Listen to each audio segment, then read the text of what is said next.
இலங்கை பெட்ரோலிய கூட்டுத்தாபனத்தின் முன்னாள் தலைவர் தம்மிக ரணதுங்க லஞ்ச ஊழல் ஒழிப்பு ஆணைக்குழுவினால் கைது செய்யப்பட்டுள்ளார்.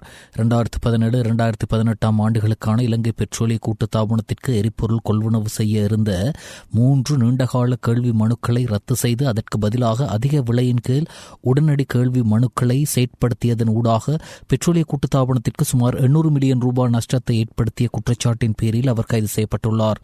கைது செய்யப்பட்ட சந்தேக நபர் கொழும்பு பிரதான நீதவான் நீதிமன்றத்தில் ஆஜர்படுத்தப்பட்டார். நீதிமன்றத்தில் ஆஜர்படுத்தப்பட்ட அவர் பின்னர் பிணையில் செல்ல அனுமதிக்கப்பட்டார். விபத்துக்குள்ளான பாராளுமன்ற உறுப்பினர் அசோக ரன்வளவின் வைத்திய அறிக்கை இதுவரை போலீசாருக்கு கிடைக்கவில்லை என போலீஸ் ஊடக பேச்சாளர் எஃப்யூ வுட்லர் தெரிவித்துள்ளார். விபத்து தொடர்பில் பாராளுமன்ற உறுப்பினர் அசோக ரன்வளவின் வாகன பரிசோதனை அறிக்கை மட்டுமே போலீசாருக்கு கிடைத்துள்ளதாக அவர் குறிப்பிட்டார்.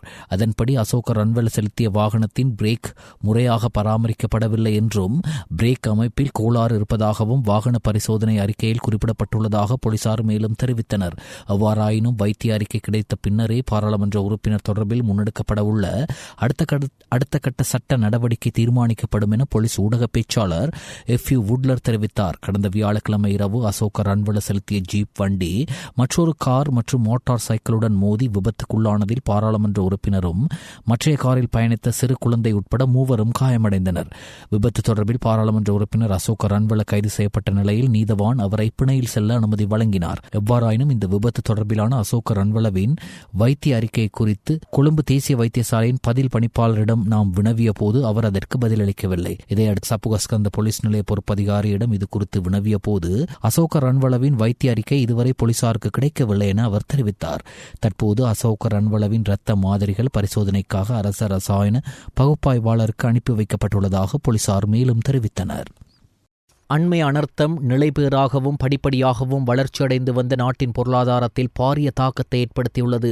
அத்தகைய சவாலை எதிர்கொள்ளும் ஒவ்வொருவரின் பொறுப்பும் ஓடிப்போவதோ அல்லது பீதியுடன் பார்ப்பதோ அல்ல, மாறாக நாட்டை மீண்டும் கட்டியெழுப்புவதற்கான உறுதியுடன் ஒன்றிணைந்து செயற்படுவதாகும் என்று ஜனாதிபதி அனுரகுமார திசாநாயக்க தெரிவித்தார். அனர்த்தத்தின் போது கடற்படையினர் ஆற்றிய பங்கு மகத்தானது என்று குறிப்பிட்ட ஜனாதிபதி குறிப்பாக கலாவோயாவில் கூரை மேல் மரண பயத்தை அனுபவித்த மக்களுக்கு நம்பிக்கை அளித்து இழக்கப்படவிருந்த ஏராளமான உயிர்களை காப்பாற்ற கடற்படையினரின் பணியை நன்றியுடன் பாராட்டினார். திருகோணமலை கடற்படை மற்றும் கடல்சார் கல்வியகத்தில் நேற்று முன்தினம் பிற்பகல் நடைபெற்ற பயிற்சி நிறைவு அணிவகுப்பில் உரையாற்றும் போது ஜனாதிபதி அனுரகுமார திசாநாயக்க இவ்வாறு குறிப்பிட்டார். ஜனாதிபதியாக எனக்கும் கடற்படை தளபதிக்கும் அனைத்து அதிகாரிகளுக்கும் அவர்களின் பதவிகளை பொறுத்து வெவ்வேறு பொறுப்புகள் இருந்தாலும் அந்த பொறுப்புகள் அனைத்தும் ஒரு நிலையான அரசுக்கு அவசியமானவை. ஒரு நாட்டை தமக்கு ஒதுக்கப்பட்ட பொறுப்புகளை முறையாக நிறைவேற்றுவதன் மூலம் மாத்திரமே முன்னோக்கி கொண்டு செல்ல முடியும். எனவே எந்த ஒரு தொழிலையும் அல்லது பொறுப்பையும் இரண்டாம் பட்சமாக கருதக்கூடாது. ஒவ்வொரு பொறுப்பையும் நாட்டை கட்டியெழுப்புவதற்கு அளிக்கப்படும் பங்களிப்பின் ஒரு பகுதியாக கருத வேண்டும் என்று ஜனாதிபதி தெரிவித்தார். கிழக்கு மாகாண ஆளுநர் ஜெயந்தலால் ரத்னசேகர, பாதுகாப்பு பிரதி அமைச்சர் ஓய்வு பெற்ற மேஜர் ஜெனரல் அருண் ஜெயசேகர, பாதுகாப்பு அமைச்சின் செயலாளர் air vice marshal Sampath Thuyacontha, ராணுவ தளபதி லெப்டினன்ட் ஜெனரல் லசந்த ராட்ரிகோ, கடற்படை தளபதி வைஸ் அட்மிரல் காஞ்சன பனாகுட, விமானப்படை தளபதி ஏர் மார்ஷல் வாசுபந்து எதிர்சிங்க, போலீஸ் மா அதிபர் சட்டத்தரணி பிரியாந்த வீரசூரிய, கடற்படை சிரேஷ்ட வீரர்கள் மற்றும் பயிற்சியை நிறைவு செய்து வெளியேறும் கடற்படை வீரர்களின் பெற்றோர்கள் உள்ளிட்ட பலர் இந்நிகழ்வில் கலந்து கொண்டனர்.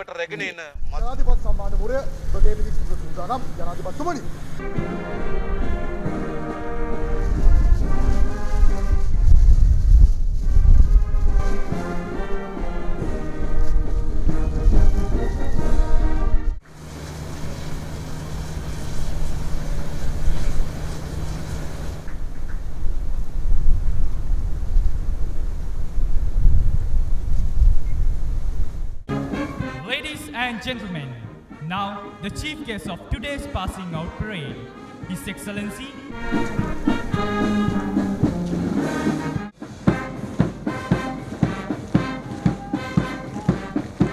Pelavalia Pirik Sumate Ama Mati Pelavala Kamane Ya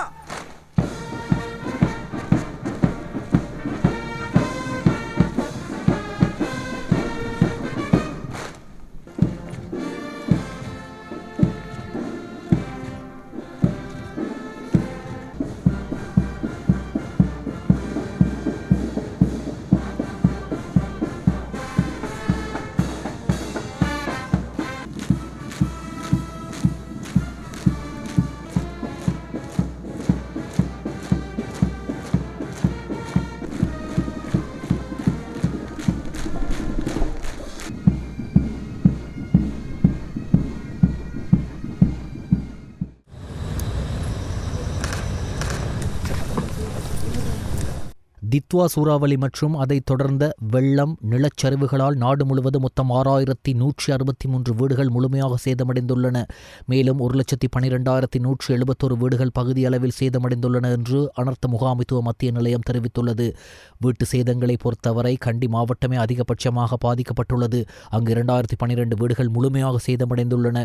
இதற்கு அடுத்தபடியாக புத்தளம் மாவட்டத்தில் 632 வீடுகள் முழுமையாக சேதமடைந்துள்ளன என்று அனர்த்த முகாமைத்துவ மத்திய நிலையம் தெரிவித்துள்ளது.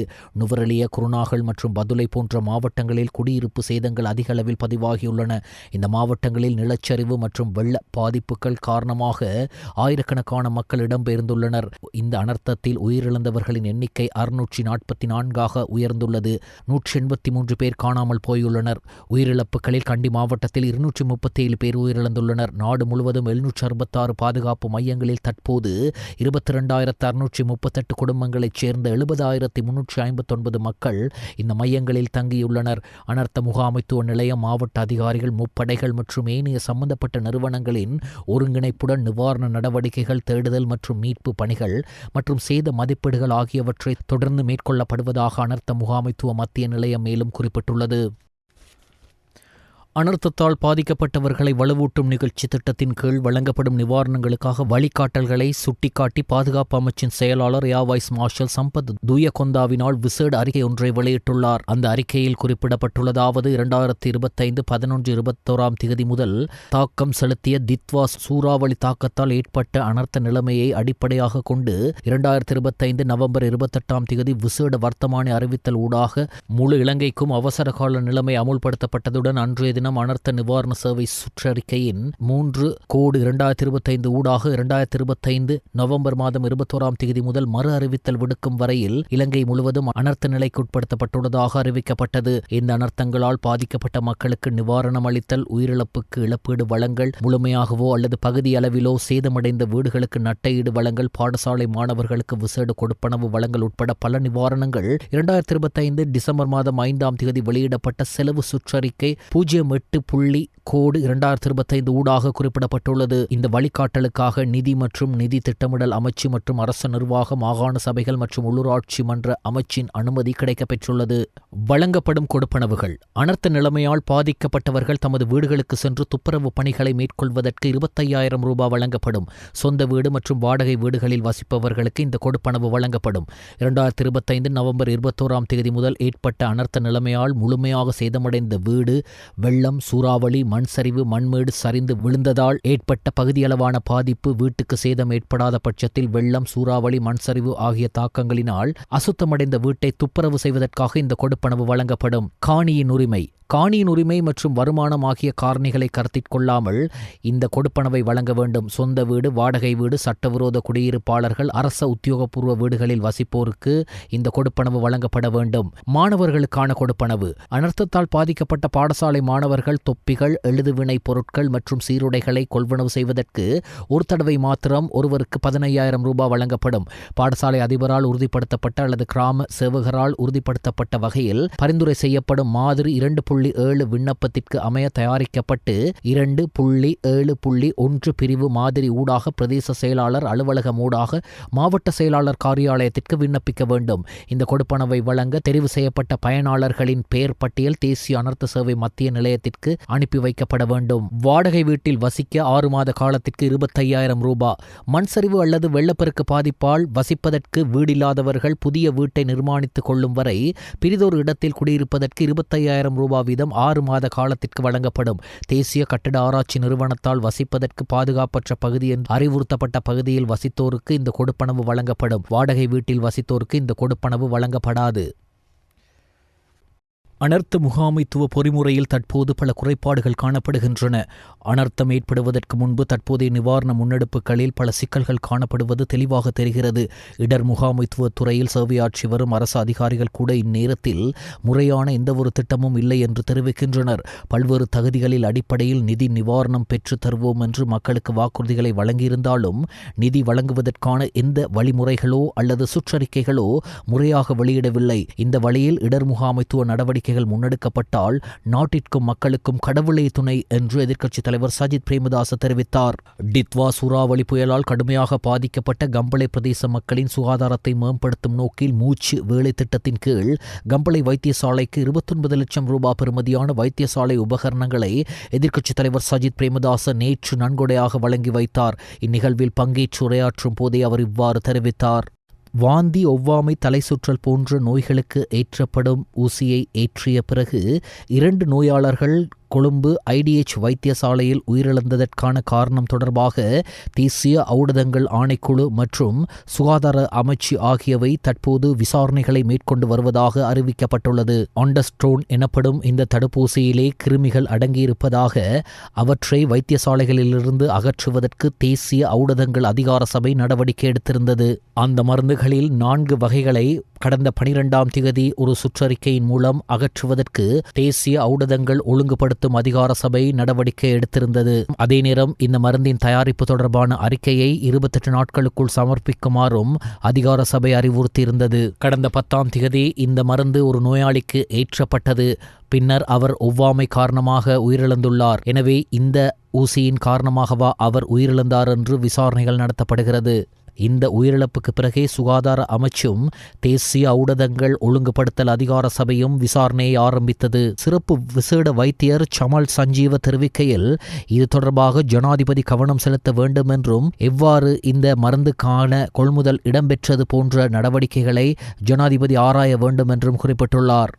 අනුකූලතා මත රෝහල් ගණනාවක රෝගීන්ට ආසාත්මික ප්‍රතික්‍රියා සිද්ධ වෙච්ච බව ඒ වගේම ජනමාධ්‍ය වාර්තා කරනවා රෝහල් කීපයක මෙම එන්නත ආශ්‍රිත මරණ සිදු වූ බවට සැක නිර්මාණය වෙලා තිබෙන බව. දැන් අපේ රටේ ඖෂධ නියාමන අධිකාරිය මේ ඉන්දියාවෙන් ගෙන්වන ලද අදාළ වමනය පාලනය කිරීම ලබා දෙන ඔන්ඩෙස්ටරොන් කියන ඖෂධය පසුගිය 12 වෙනිදා ඉඳලා රෝගීන්ට ආසාත්මික ප්‍රතික්‍රියා මතුවීම නිසා తాවකාලිකව භාවිතාවෙන් ඉවත් කිරීම සඳහා very urgent යටතේ රෝහල් වලට සහ පෞද්ගලික අංශයට උපදෙස් ලබා දෙනවා. கல்வி மாணவர்களுக்கு சுமையாக இருக்கக்கூடாது என்றும் இந்த நேரத்தில் அவர்களின் மனநல மற்றும் சமூக நல்வாழ்விற்கு முன்னுரிமை அளிக்கப்பட வேண்டும் என்றும் இதன் மூலம் பேரிடர் காலத்தில் ஒருவர் மீது ஒருவர் கருணைமிக்க ஆரோக்கியமான பாடசாலை சூழலை உருவாக்க முடியும் என்றும் பிரதமர் கலாநிதி ஹரணி அமரசூரிய தெரிவித்தார். பேரிடர் நிலைமைக்கு பின்னர் நுவரெலிய மாவட்டத்தின் மாணவர்களின் கல்வி நடவடிக்கைகளை வழமைக்கு கொண்டு வருவது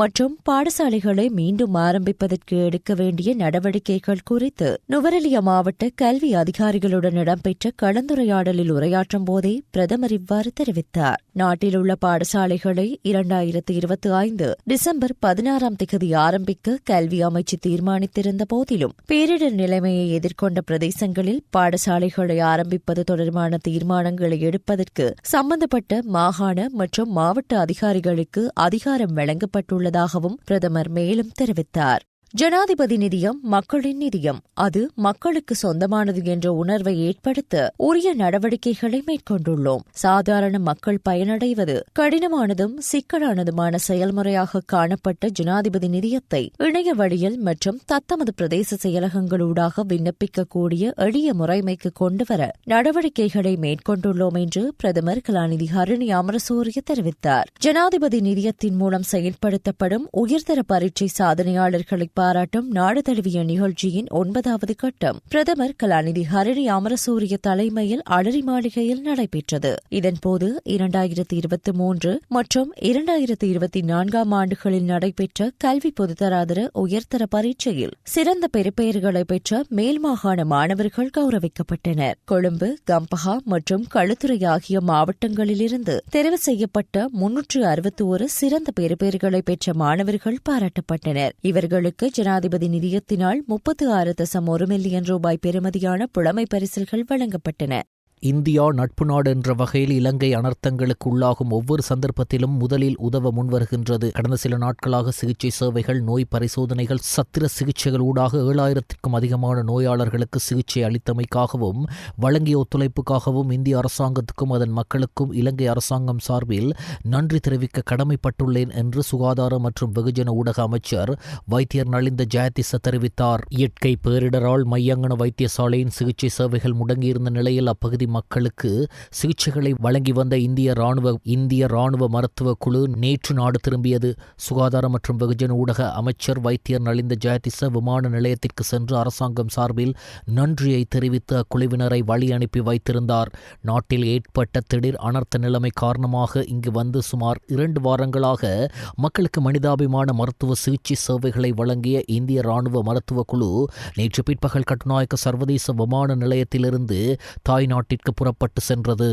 அனர்த்தத்தின் போது மீட்புப் பணிகள் மற்றும் நிவாரண விநியோகத்தில் ஈடுபட்ட அமெரிக்க மற்றும் இந்திய மீட்புக் குழுவினர் நேற்று நாட்டை விட்டு புறப்பட்டனர். அனர்த்தத்தின் போது இலங்கைக்கு உதவிக்கரம் நீட்டிய இந்திய மற்றும் அமெரிக்க விமானங்கள் மற்றும் பணியாளர்களை வழி அனுப்பி வைத்த விமானப்படை தளபதி ஏர் வைஸ் மார்ஷல் லசித சுமணவீர நாட்டு மக்கள் சார்பில் மனமார்ந்த நன்றியை தெரிவித்தார். வெள்ளப்பெருக்கு மற்றும் மண்சரிவு அனர்த்தத்தால் பாதிக்கப்பட்ட மக்களுக்கான நிவாரணங்கள் மற்றும் மீட்பு சேவைகளுக்காக அமெரிக்காவின் C-130 விமானங்கள் 2ம் 60 பேர் கொண்ட குழுவினரும் கடந்த 7ஆம் தேதி முதல் 13ஆம் தேதி வரை பணியாற்றினர். இவர்கள் கட்டுநாயக்க மற்றும் ரத்மலான விமானப்படை தளங்களிலிருந்து யாழ்ப்பாணம், மத்தள, அம்பாறை மற்றும் அனுராதபுரம் ஆகிய பகுதிகளில் பாதிக்கப்பட்ட மக்களுக்காக நிவாரணப் பொருட்களை கொண்டு செல்லும் பணியில் ஈடுபட்டிருந்தனர். இவர்கள் நேற்று அவர்களின் பணியை நிறைவு செய்து ஓர் விமானமும் அதன் பணியாளர்களும் நாட்டை விட்டு புறப்பட்டனர். அதேபோன்று இந்தியாவின் 2 ஹெலிகாப்டர்கள் இந்த அனர்த்தத்தின் போது பாதிக்கப்பட்ட மக்களை மீட்பதற்காகவும் அவர்களுக்கான நிவாரணங்களை கொண்டு செல்வதற்காக பயன்படுத்தப்பட்டது. இந்திய மீட்பு குழுவினரும் தமது பணிகளை நிறைவு செய்ததன் பின்னர் நேற்று நாட்டை விட்டு புறப்பட்டனர். அதன் பின்பு இன்னும் ஒரு இந்திய MI-17 ஹெலிகாப்டர் கடந்த 2025 டிசம்பர் 8ஆம் தேதி நாட்டிற்கு வந்து மீட்பு பணிகள் மற்றும் அனர்த்த சேவை பணிகளில் ஈடுபட்டது. அந்த ஹெலிகாப்டர் விமானமும் நேற்று பணிகளை நிறைவு செய்து நாட்டை விட்டு புறப்பட்டது. நெருக்கடியான சந்தர்ப்பத்தின் போது உதவிக்கரம் நீட்டிய இந்திய மற்றும் அமெரிக்க விமானங்கள் மற்றும் பணியாளர்களை வழி அனுப்பி வைப்பதற்காக இலங்கை விமானப்படையின் தலைமை தளபதி ஏர் வைஸ் மார்ஷல் லசித சுமணவீர மற்றும் சிரேஷ்ட விமானப்படை அதிகாரிகள் வருகை தந்து நாட்டு மக்கள் சார்பில் அமெரிக்க மற்றும் இந்திய பணியாளர்களுக்கு தங்களுடைய நன்றியை தெரிவித்தனர். பல கோடி ரூபாய் பெறுமதியுள்ள குஷ் போதைப் பொருள் தொகையொன்றை நாட்டுக்கு கொண்டு வந்த நபரொருவரை கட்டுநாயக்க விமான நிலைய போலீஸ் போதைப் பொருள் ஒழிப்பு பிரிவு அதிகாரிகள் கைது செய்துள்ளனர். சந்தேக நபர் தாய்லாந்தின் பாங்காக் நகரில் குறித்த போதைப் பொருளை கொள்வனவு செய்து வேறொரு நபர் மூலம் அதனை நாட்டுக்கு அனுப்பி தனது வீட்டில் மறைத்து வைத்திருந்ததாக போலீசார் தெரிவித்தனர். இவ்வாறு கைது செய்யப்பட்டவர் வத்தளை பிரதேசத்தை சேர்ந்த 34 வயதுடையவர் என்பதுடன் இந்த சந்தேக நபர் நாட்டின் பிரதான போதைப் பொருள் கடத்தல்காரர்கள் ஒருவர் எனவும் போலீசார் குறிப்பிட்டனர். சந்தேக நபர் பல்வேறு நபர்களை பயன்படுத்தி வெளிநாடுகளிலிருந்து போதைப் பொருளை நாட்டுக்கு வரவழைத்துள்ளதாகவும் பின்னர் நாடு முழுவதும் அந்த போதைப் பொருள் விநியோகத்தை வழிநடத்தியுள்ளதாகவும் போலீஸ் போதைப் பொருள் ஒழிப்பு பணியகம் கண்டறிந்துள்ளது. போலீசாரால் கைப்பற்றப்பட்ட போதைப் பொருளின் மொத்த பெறுமதி சுமார் 21,66,80,000 ரூபாவென போலீசார் தெரிவித்தனர். அகில இலங்கை மலையக ஐயப்பன் ஒன்றியத்தின் 5வது வருட பூர்த்தி விழாவும் நாவல் நகர் ஸ்ரீ கதிர்வேலாயுத சுவாமி சபரிமலை தீர்த்த யாத்திரை குழுவின் 26வது வருட மண்டல பூஜையும் மத்திய மாகாணம் நாவல் நகர் அருள்மிகு ஸ்ரீ கதிர்வேலாயுத சுவாமி ஆலயத்தில் இடம்பெற்றது. இலங்கை நாட்டில் இடம்பெற்றுள்ள அசாதாரண சூழ்நிலையிலிருந்து நாடும் நாட்டு மக்களும் சுபிட்சம் பெற குறித்த பூஜை இடம்பெற்றதோடு குறித்த பூஜை இந்திய சபரிமலை ஸ்ரீ கோயில் மேல் சாந்தியான சங்கரன் அருள்குமார் நம்பூதிரிகள் கரங்களில் இடம்பெற்றது. விநாயகர் வழிபாட்டுடன் ஆரம்பிக்கப்பட்ட ஐயப்பனுக்கு நெய், பால், தயிர், இளநீர், மஞ்சள், குங்குமம், சந்தனம், பழங்கள் போன்ற வாசனை திரவியங்களால் அபிஷேகம் செய்யப்பட்டது. தொடர்ந்து இந்திய பள்ளிக்கட்டு சபரிமலைக்கு பாடல் புகழ் வீரமணி ராஜு அவர்களின் புதல்வர் பக்தகான காந்தர்வ திரு அபிஷேக ராஜு குழுவினரின் ஐயனின் பக்திகான பஜனை நடைபெற்றது. தொடர்ந்து கருப்பன் சுவாமி பூஜையுடன் 18 படிகளுக்குமான பூஜை இடம்பெற்றது. இதில் ஏராளமான பக்தர்கள் கலந்து கொண்டனர்.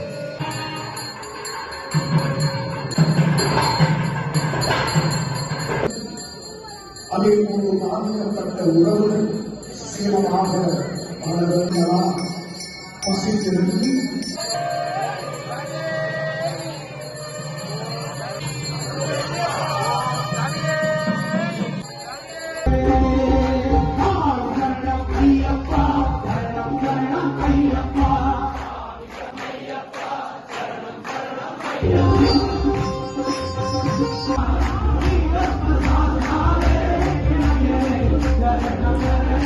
கிழக்கு அலைவடிவ காற்று ஓட்டத்தின் தாக்கம் காரணமாக நாளை முதல் நாட்டில் மழை நிலைமையில் சிறிதளவு அதிகரிப்பு எதிர்பார்க்கப்படுவதாக வளிமண்டலவியல் திணைக்களம் தெரிவித்துள்ளது. வடக்கு, வடமத்திய, கிழக்கு, ஓவா மற்றும் மத்திய மாகாணங்களில் பல தடவைகள் மழை பெய்யக்கூடும் என அந்த திணைக்களம் வெளியிட்டுள்ள வானிலை முன்னறிவிப்பில் தெரிவிக்கப்பட்டுள்ளது.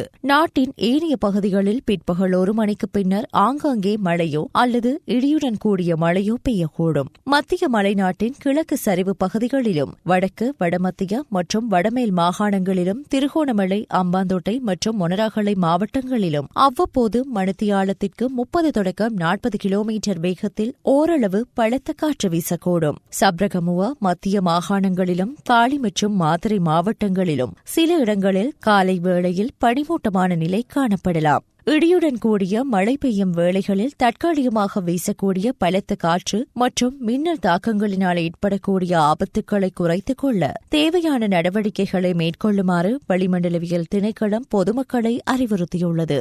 ஆஸ்திரேலியாவின் சிட்னி நகரில் மிகவும் பிரபலமான போண்டி கடற்கரையில் ஹனுக்கா எனும் யூத பண்டிகையின் தொடக்கத்தை வரவேற்கும் வகையில் நூற்றுக்கணக்கான மக்கள் கடற்கரையில் நேற்று கூடியிருந்தனர். கூட்டத்துக்குள் திடீரென நுழைந்த இருவர் அங்கிருந்தவர்களை கண்மூடித்தனமாக துப்பாக்கியால் சுட ஆரம்பித்தனர். இந்த துப்பாக்கி சூடு தாக்குதல் சுமார் 5 நிமிடங்களுக்கு மேல் நீடித்துள்ளது. இதில் 15 பேர் உயிரிழந்ததோடு 2 போலீஸ் அதிகாரிகள் உட்பட 29 பேர் காயமடைந்தனர். தாக்குதல் நடத்திய பயங்கரவாதிகளில் ஒருவரை போலீஸ் அதிகாரிகள் சுட்டுக் கொன்றுள்ளனர். 2வது நபர் துப்பாக்கி குண்டு காயத்துடன் பிடிபட்டார். தற்போது இந்த தாக்குதலின் பலி எண்ணிக்கை 16ஆக உயர்ந்துள்ளது.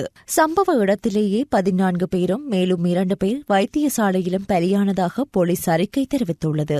இன்று காலை நிலவரப்படி மேலும் 40 பேர் காயமடைந்து வைத்தியசாலையில் சிகிச்சை பெற்று வருகின்றனர். அவர்களில் 5 பேர் ஆபத்தான நிலையில் உள்ளனர். நியூ சவுத் வேல்ஸ் போலீஸ் அதிகாரி மால் லென்யான் தெரிவிக்கையில் துப்பாக்கி சூடு நடத்தியதாக கூறப்படும் 2 பேரில் ஒருவர் 50 வயதுடைய தந்தை என்றும் மற்றும் அவரது 24 வயதுடைய மகன் என்றும் தெரிவித்தார். சம்பவ இடத்திலேயே 50 வயது நபர் கொல்லப்பட்டார். உரிமம் பெற்ற துப்பாக்கிகள் அவரிடம் 6 இருந்தன என்றும் அதே நேரத்தில் அவரது 24 வயது மகன் வைத்தியசாலையில் ஆபத்தான நிலையில் உள்ளதாகவும் போலீசார் தெரிவித்துள்ளனர். நேற்று நடந்த குறித்த துப்பாக்கி சூடு யூத எதிர்ப்பு தாக்குதல் என்று அதிகாரிகள் தரப்பில் கூறப்பட்டுள்ளது.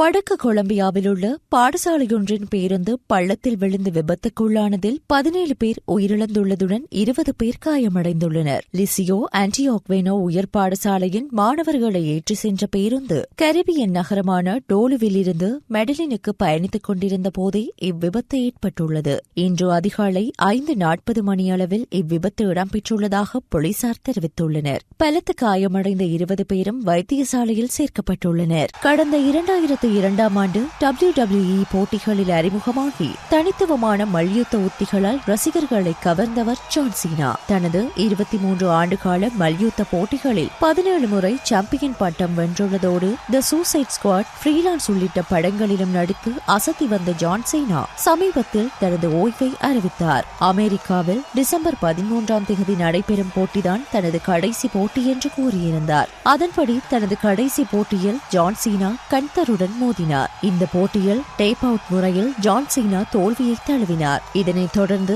தோல்வியுடன் ஜான் சீனா WWE போட்டிகளிலிருந்து ஓய்வு பெற்றார். அவரை WWE நட்சத்திரங்கள் மற்றும் ரசிகர்கள் நெகிழ்ச்சியுடன் வழியனுப்பினர். அடுத்த கட்டமாக ஜான் சீனா தனது முழு கவனத்தையும் சினிமா துறையில் செலுத்தவுள்ளதாக கூறப்படுகிறது. சுற்றுலா தென்னாப்பிரிக்கா அணிக்கும் இந்திய அணிக்கும் இடையிலான 3வது 20-20 ஓவர் போட்டியில் இந்திய அணி 7 விக்கெட்டுகளால் வெற்றி பெற்றுள்ளது. தர்மசாலாவில் இடம்பெற்ற இந்த போட்டியில் நாணய சுழற்சியில் வெற்றி பெற்ற இந்திய அணி முதலில் களத்தடுப்பில் ஈடுபட தீர்மானித்தது. இதற்கமைய முதலில் துடுப்படுத்தாடிய தென்னாப்பிரிக்க அணி 20 ஓவர்கள் நிறைவில் சகல விக்கெட்டுகளையும் இழந்து 117 ஓட்டங்களை மாத்திரமே பெற்றது. பின்னர் 118 ஓட்டங்கள் என்ற வெற்றி இலக்கை நோக்கி பதிலுக்கு துடுப்படுத்தாடிய இந்திய அணி 15.5 ஓவர்கள் நிறைவில் 3 விக்கெட்டுகளை மாத்திரம் இழந்து வெற்றி இலக்கை அடைந்தது. இதற்கமைய 5 போட்டிகள் கொண்ட 20-20 ஓவர் தொடரில் இந்திய அணி 2-1 என்ற அடிப்படையில் முன்னிலையில் உள்ளது.